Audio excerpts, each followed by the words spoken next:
मुहुर्मुहुर्। हम लोग प्रत्येक सप्ताह माँ की मधुर स्मृतियाँ नामक पुस्तक से पाठ करते हैं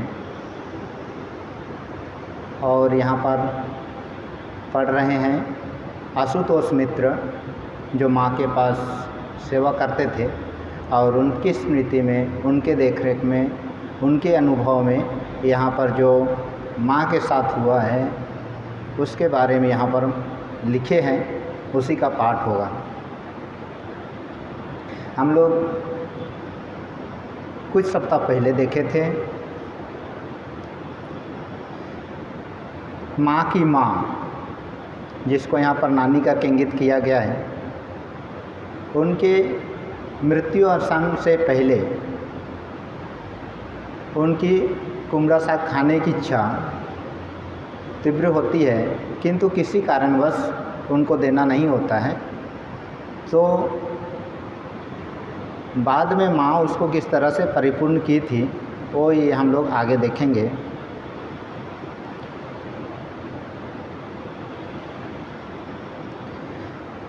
नानी माँ की मृत्यु के अगले दिन सुबह माँ ने अपने भाइयों और मुझे बुलाकर श्राद्ध की व्यवस्था करने का आदेश दिया। उन्होंने कहा कि श्राद्ध में किसी प्रकार की त्रुटि ना हो। सामान की सूची बनी और मैं दोपहर में भोजन के बाद कोलकाता के लिए रवाना हो गया। कोलकाता में 3 दिन ठहरकर सारा सामान खरीदने के बाद उन्हें 3 बैलगाड़ियों में लादकर मैं चौथे दिन जयरामबट्टी पहुंचा। श्राद्ध बड़ा भव्य हुआ। 25 पीतल के घड़े, छाते, आसन और खड़ाऊ दान किए गए।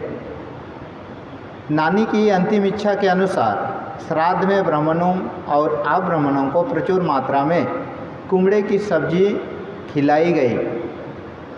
श्राद्ध में अत्यधिक परिश्रम के कारण माँ का स्वास्थ्य काफ़ी बिगड़ गया था और उनके फिर पूर्वत स्वस्थ होने में 1 महीने से भी अधिक समय लगा था।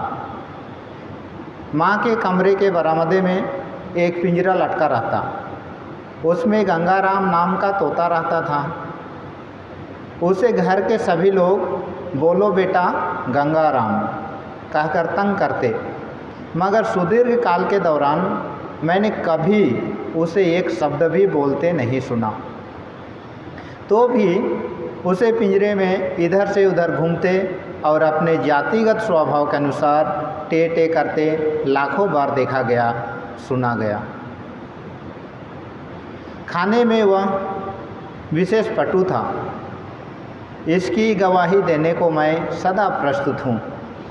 वरदा मामा उसे कहीं से ले आए थे और शायद यह सोचकर माँ के यहाँ रख दिया था कि उसे खाने की सुविधा हो। वरदा मामा के पास एक कुत्ता भी था। एक दिन वह सहसा गायब हो गया। बहुत खोजबीन के बाद मामा को आखिरकार वह सीहोर गांव के किनारे एक गृहस्थ के घर मिला, लेकिन उन गृहस्थ के पास से वे उसे ला नहीं सके। उसी समय भाग्यवश मित्र ललित साहबी वेश पोशाक पहनकर पालकी से जयरामबट्टी आ पहुँचे। वारदा मामा माँ से अनुनय विनय करने लगे कि ललित को कुत्ता छुड़ा लाने के लिए भेज दे। माँ नाराज़ हुई और मुझसे कहा। यथा समय कुत्ता लौट आया। गृहस्वामी ने ललित को पोशाक में देखकर शायद दरोगा समझ लिया था। ठाकुर से आदेश पाकर योगिन महाराज एक बार बड़ा बाजार से एक कढ़ाई खरीद लाए थे। पूछताछ करने पर ठाकुर को पता चला कि वे 2-4 दुकानों पर कीमत मिलाए बिना एक ही दुकान से दुकानदार ने जो दाम बताया उसे देकर वे ले आए। यह सुनकर ठाकुर उन्हें डांटते हुए बोले, भक्त है तो बुद्धू क्यों होगा।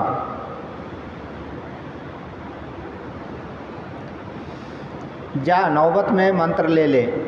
यही उनका माँ से दीक्षित होने का सूत्रपात हुआ था। बाद में फुटनोट एक दूसरे विवरण के अनुसार ठाकुर के देह त्याग के बाद जब माँ वृंदावन में थी तभी योगीन महाराज की दीक्षा हुई थी।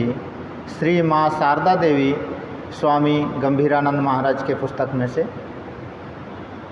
पाया जाता है, देखा जाता है। कोलकाते कहते हैं कि ठाकुर के शिष्यों ने माँ को आपाद मस्तक श्री चरणों के अलावा चादर से ढका ही देखा है। कहीं कहीं इस नियम का व्यतिक्रम की भी वर्णित है।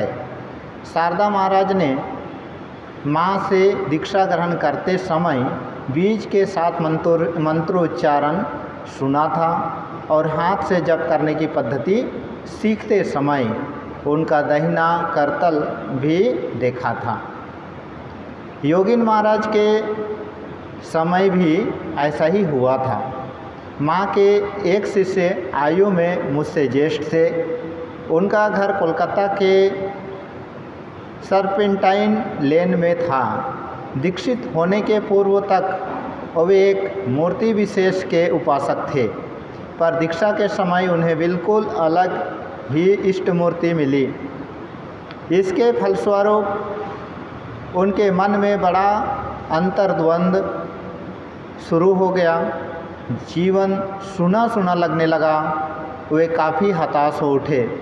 इसी प्रकार कुछ दिन बीतने के बाद उन्हें एक अन्य भाई की सहायता से माँ को अपनी अवस्था बताने का सुयोग मिला। माँ बोली, मंत्र ठीक है। माँ की इतनी ही वाणी के प्रभाव से उनका मन धीरे धीरे स्थिर हुआ और फिर उनके हृदय में अशांति की जगह महाशांति विराजने लगी। भक्तों द्वारा माँ को लिखित पत्रों को पढ़ने और उसका उत्तर लिखने का भार कई वर्षों तक मुझ पर ही रहा। उस दौरान एक बार एक ऐसा अनुभव हुआ जिसे मैं आज तक नहीं भूल सका हूँ। माँ के नाम की चिट्ठियाँ ना तो पहले खोली जाती और ना पढ़ी जाती। प्रतिदिन निर्दिष्ट समय पर उन्हें माँ के सामने ले जाकर ही खोला और पढ़ा जाता था। उस दिन 5 चिट्ठियाँ आई थी, 3 पोस्ट कार्ड और 2 लिफाफे थे। मैंने एक लिफाफा खोलकर पढ़ना शुरू किया। पत्र जनई से सा का था। उन्होंने लिखा था, माँ, श्री चरणों में शतकोटि प्रणाम पूर्वक निवेदन यह है कि दास। आगे पढ़ना नहीं हुआ। 6 पृष्ठों का पत्र था। मन ही मन पढ़ने में थोड़ा समय लगा। माँ तब तक मेरी ओर एकटक देखती रही। उनकी तरफ देखते ही मेरी छाती धड़ धड़ करने लगी। सोचने लगा, पूछने पर क्या उत्तर दूंगा। उत्तर ना सोच पाने के कारण उसे अलग रखकर दूसरा पत्र पढ़कर उन्हें सुनाने लगा। माँ ने चुपचाप सब कुछ सुना। क्या क्या उत्तर लिखना होगा सब बता दिया। सब समाप्त होने के बाद माँ ने पूछा, उस पत्र को क्यों नहीं पढ़ा। मेरे सिर पर तो आसमान टूट पड़ा। उत्तर क्या दूं। एक तो गुरु, उस पर मातृरूपा, और मातृरूपा क्या, साक्षात माँ। माँ को ना बताने योग्य मेरे जीवन में कुछ भी नहीं है, तो भी इस पत्र को मैं कैसे पढ़ूं। उसमें लिखने वाले के विगत जीवन के ऐसे कुकर्मों का वर्णन लिखा हुआ था जिससे किसी व्यक्ति के लिए करना संभव हो सकता है। यह मनुष्य मात्र के लिए ही कल्पनातीत है। फिर उसके साथ ही कैसे निर्भयता और कैसी निष्कपटता के साथ उन्होंने अपने पापों को प्रकट किया है, इसकी प्रशंसा किए बिना भी नहीं रहा जा सकता। अस्तु, सूखे होठों तथा कंपित स्वर से मैंने उत्तर दिया, मैंने कैसे पढ़ूँ माँ, पढ़ नहीं पा रहा हूँ। माँ बोली, समझ गई, पढ़ना नहीं होगा। उसे ऐसा पत्र लिखने से मना कर दो मेरे पत्र लड़के लड़कियां पढ़कर सुनाते हैं। गांव में किसी शिष्य के ना रहने पर भाई लोग पढ़ते हैं और लिख दो, पहले तुम राहुग्रस्त चंद्रमा थे और अब ठाकुर के आश्रय में आकर पूर्णिमा की 16 कलाओं से युक्त पूर्ण चंद्र हो गए हो। चिंता कैसी, ठाकुर ही सब ठीक कर देंगे। पाठक पाठिकाओं, माँ की इस उक्ति में क्या आप लोगों ने कुछ साहित्य का पुष्ट देखा? यदि देखा हो तो उसके साथ ही यह भी ना भूल जाइएगा कि आप लोगों की माँ ठाकुर के समान ही निरक्षर थी। एक बार माँ मझली मामी को डांट रही थी, तुम लोग एक आध बच्चों को लेकर ही परेशान रहती हो, देखभाल नहीं कर पाती और मुझे हजारों बच्चों की देखभाल करनी पड़ती है। कोई साधु है, कोई असाधु है, कभी दिमाग खराब करके आकर कहता है माँ मुझे पार करो। ये सब बातें तुम लोग समझोगी क्या? तुम लोगों का तो वैसा आधार नहीं है। तुम लोग तो रुपया, धन, घर द्वार ही जानती हो। तुम लोग जैसी आई हो वैसी ही चली जाओगी। कहते हैं बड़े भाग्य से मनुष्य का जन्म मिलता है। उस मनुष्य जन्म को पाकर तुमने किया क्या? जयरामबाटी में एक बार मुझे बुखार हुआ और कई दिन रहा। उस बुखार के समय माँ की उद्विग्नता और परिश्रम की बात याद आने पर बड़ा कष्ट होता है। फिर कभी कभी लगता है कि बड़े भाग्य से उनके हाथों की सेवा मिली है। उनकी सेवा को कभी भी भुलाया नहीं जा सकता। जिस परिश्रम के साथ उन्होंने सेवा शुश्रूषा की थी और उसमें जो दक्षता प्रकट की थी, उससे लगा था कि वे एक प्रशिक्षित परिचारिका से किसी भी प्रकार कम नहीं थी। उनके ऐसा करने पर उस समय यह सोचकर मन में धिक्कार आता था कि कहाँ तो संतान माँ की सेवा करेगी, उसकी जगह माँ ही संतान की सेवा कर रही है। मैंने उन्हें मना करने का प्रयास किया पर उनकी डांट खाकर चुप रह जाना पड़ा। उनका तो बस यही एक उत्तर होता, माँ नहीं करेगी तो क्या मोहल्ले के लोग करेंगे? योगी श्रेष्ठ, मुनि श्रेष्ठ और देवराज इंद्र ध्यान करके भी जिस चरणों को नहीं पाते, कवि कमलाकांत सभी गुणों से हीन होकर भी उन्हीं चरणों को पाने की आशा करता है। इसी प्रकार एक दिन बुखार चढ़ा था और वे सिर सहला रही थी। अच्छी तरह याद है, बुखार की हालत में मैं उनके दोनों चरणों को जोर से पकड़कर पूछा, बताना होगा कि आप कौन हैं, आज मैं नहीं छोड़ूंगा। तत्काल उत्तर मिला, इन सब से तुम्हें क्या, तुम्हारे लिए मैं माँ हूँ। हार मानकर मैंने वर मांगा, यही स्नेह मुझे चिरकाल तक मिलता रहेगा ना? उत्तर मिला, हाँ, यहाँ ज्वार भाटा नहीं है। एक बार वे ठाकुर के देह त्याग के दिन का प्रसंग उठाकर कहने लगी, जब ऐसा हुआ तो मैं जब लोकाचार मानकर हाथ के कंगन निकालने जा रही थी, देखा ठाकुर सामने खड़े हैं।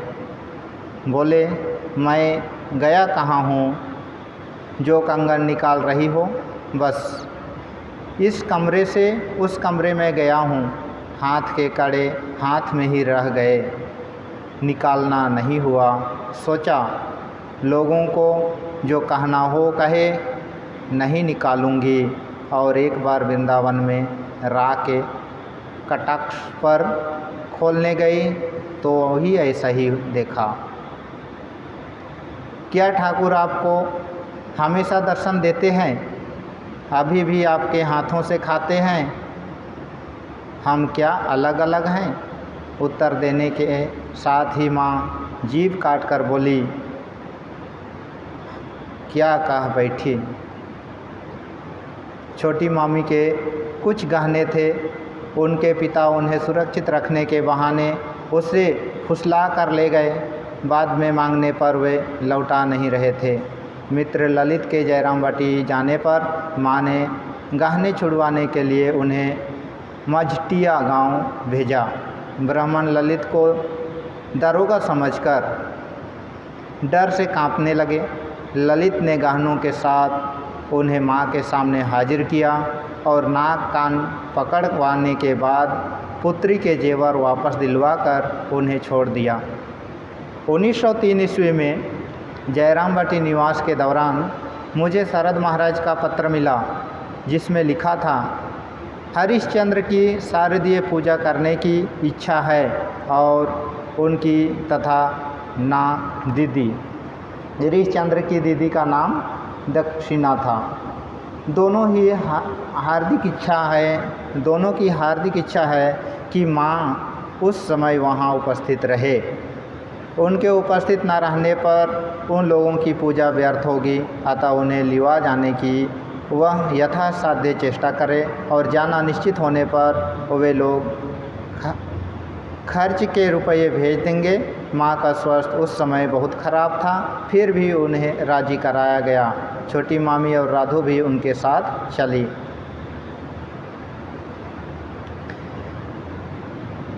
यथा समय विष्णुपुर पहुंचकर एक चट्टी में सहसा मास्टर महाशय तथा ललित से भेंट हुई।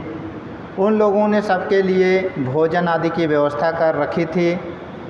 उनसे पता चला कि कोलकाता में दंगा चल रहा था और रात को वहां अंधेरा रहता है, इसलिए वे लोग आगे बढ़कर माँ को लेने आए हैं। संध्या के बाद हावड़ा स्टेशन पहुंचने पर गणेंद्रनाथ और ललित घोड़ा गाड़ी में दिखे। गणेंद्रनाथ ने बताया कि शरद महाराज और गिरीश चंद्र का कहना है कि माँ को हावड़ा स्टेशन से नाव में सीधे बाग बाजार के घाट पर ले जाया जाए। इसमें कोई भय की बात नहीं है, पर माँ नाव पर चढ़ने से डरती थी, इसलिए ललित की गाड़ी में ही माँ आदि को बिठाकर एक ओर की पाँवदान पर ललित और दूसरी ओर मैं कोच बक्स पर गणेंद्रनाथ और पीछे सामान के साथ मास्टर महाशय को बिठाकर गंगा के किनारे कुमार टोली घाट की तरफ चले। इसके बाद हम लोग कुमार टोली के भीतर राजवल्लभ मोहल्ले से होकर बलराम बाबू के घर पहुँचे। यहीं पर माँ के ठहरने की व्यवस्था थी। रास्ते में किसी प्रकार की परेशानी नहीं हुई। केवल एक बार लड़कों का एक दल आया, पर महिलाओं को देखकर लौट गया। अगले दिन सुबह गिरीश चंद्र तथा ना दीदी माँ को प्रणाम करने और निमंत्रण देने आए। ना दीदी बोली, गिरीश तो हट किए बैठा है।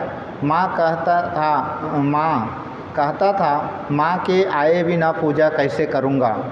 करूँगा ही क्यों, करूँगा ही नहीं, अभी भी पूजा में देर है। माँ को लाने के बाद मुझे फिर बुखार आया।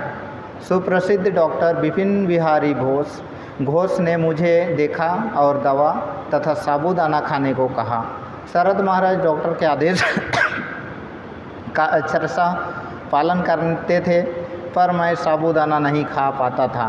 केवल माँ ही इसे जानती थी, लेकिन वे घर के भीतर रहती थी, मकान दूसरे का था, अतः बार बार दर्शन मुलाकात नहीं हो सकती थी। चुपचाप हॉल में एक किनारे पड़ा रहा। दूसरी ओर शरद महाराज थे।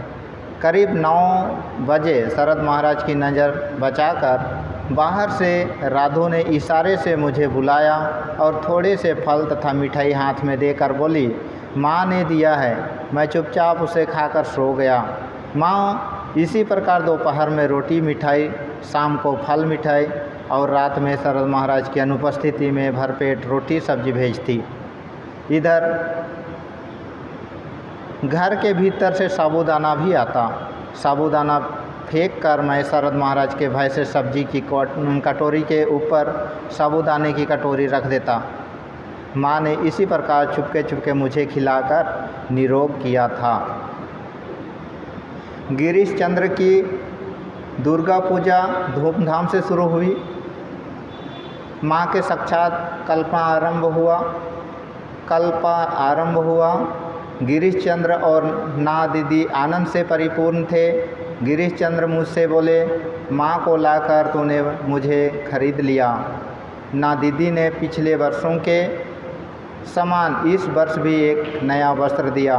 महासप्तमी के दिन सुबह से ही बलराम बाबू के घर पर भक्तों का आगमन होने लगा। माँ के पास इसके पहले कभी इतने भक्तों का समागम होते नहीं देखा गया था। दल के दल लोग आते, कोई प्रणाम करता, कोई पुष्पांजलि देता और माँ घंटों एक ही मुद्रा में खड़ी भक्तों का प्रणाम तथा पूजा ग्रहण करती। वह एक अद्भुत दृश्य था। उस दिन पूजा के समय खबर आने पर माँ गिरीश भवन में जाकर पूजा के अंत तक रही। वहाँ भी उन्हें विश्राम नहीं मिला। निरंतर भक्तों की पूजा ग्रहण करनी पड़ी। एक ही दलान में एक ही और मूर्ति के चरणों में स्तूपाकार पत्र पुष्प आदि पड़े थे और दूसरी ओर सजीव मूर्ति माँ के चरणों में भक्तों के भक्ति अर्घ के चिन्ह स्वरूप बेल तथा तुलसी पत्रों के साथ चंदन चर्चित कमल, जवा आदि विभिन्न प्रकार के पुष्पों के ढेर वह एक कल्पनातीत अपूर्व शोभा थी। माँ ने सभी भक्तों की मनोवांछा पूर्ण की, कोई भी वंचित नहीं रहा। पर वे मिट्टी की प्रतिमा तो थी नहीं, मानव शरीर धारण किए थी, जिस पर मानवीय शरीर की चिरंतन नियमावली ही लागू होगी। एक तो जयराम भट्टी से ही वे अस्वस्थ थी और उस रात उसका स्वास्थ्य और भी बिगड़ गया। आज हम लोग इतना ही पाठ करेंगे, आगे देखें। ओम निरंजनम नित्यमनंतरूपम भक्तानुकंपा धृतविग्रहम वै ईशावतारम परमेश्वरमिड्यम तम राम कृष्णम शिरसा नमामि।